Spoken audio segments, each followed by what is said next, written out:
নমস্কার বন্ধুরা, সৃষ্টি শাহ কিচেনের ভিলেজ ফুডে আপনাদের স্বাগত। আজকে আমি রান্না করব টমেটো দিয়ে আলু দিয়ে মাছের ঝোল। দেখুন, আমি আগে কড়াইতে তেল দিয়ে দিয়েছি, দিয়ে আলুগুলোকে সাঁতলিয়ে নিচ্ছি। আলুগুলোকে একটু লবণ দিয়ে সাঁতলিয়ে নিচ্ছি লাল লাল করে। আলুগুলো হয়ে গেছে, এখন আমি আলুগুলোকে নামিয়ে নেব। দেখুন, আলুগুলোকে নামিয়ে নিয়েছি। এখন কড়াইয়ের তেলটাতে দিয়ে দেব কেটে রাখা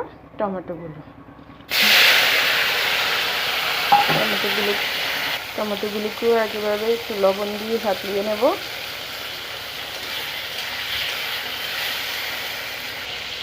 দেখুন বন্ধুরা, টমেটোগুলো হয়ে গেছে, এখন এগুলোকে নামিয়ে নেব। এগুলোকে বেশি নরম করে নিই, কারণ নাহলে এগুলো একদম ভর্তা ভর্তা হয়ে যাবে। দেখুন, টমেটোগুলো নামিয়ে নিচ্ছি, তাতে দিয়ে দিচ্ছি তেজপাতা আর গোটা মেথি।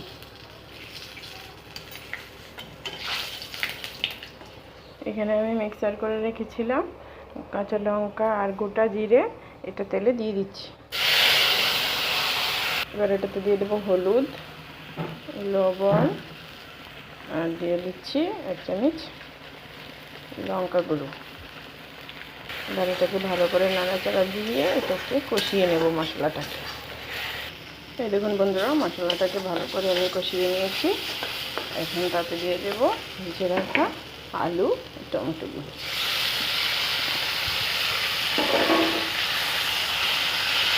দিয়ে ভালো করে নাড়াচাড়া দিয়ে দিচ্ছি। মশলাটা চলে নিচ্ছি টমেটো আর আলু দিয়ে।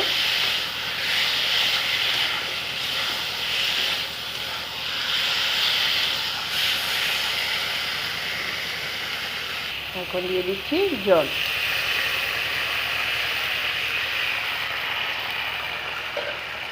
এর মধ্যে জল দিয়ে দিচ্ছি, এটাকে ভালো করে নাড়াচাড়া দিয়ে দিচ্ছি। এবার এটাতে দিয়ে দেব স্বাদ পরিমাণ চিনি, 1 চামচ চিনি দিয়ে ভালো করে নাড়াচাড়া দিয়ে দিচ্ছি।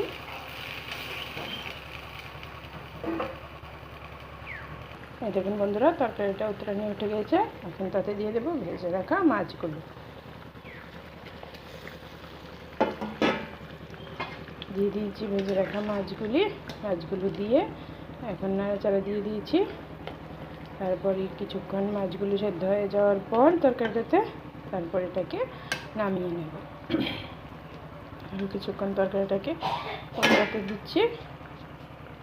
এই দেখুন বন্ধুরা, রেডি হয়ে গেছে আমাদের টমেটো দিয়ে আলু দিয়ে মাছের ঝোল। এখন এটাকে আমি নামিয়ে নেব।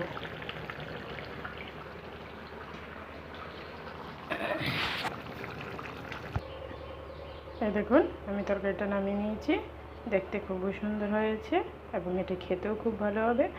আপনারা অবশ্যই বাড়িতে বানিয়ে দেখবেন। আর যদি আমার ভিডিওগুলো ভালো লাগে তাহলে একটা লাইক করবেন, কমেন্ট করবেন, আর এরকম ঘরোয়া রেসিপি পেতে আমার এই চ্যানেলটাকে সাবস্ক্রাইব করবেন। ধন্যবাদ।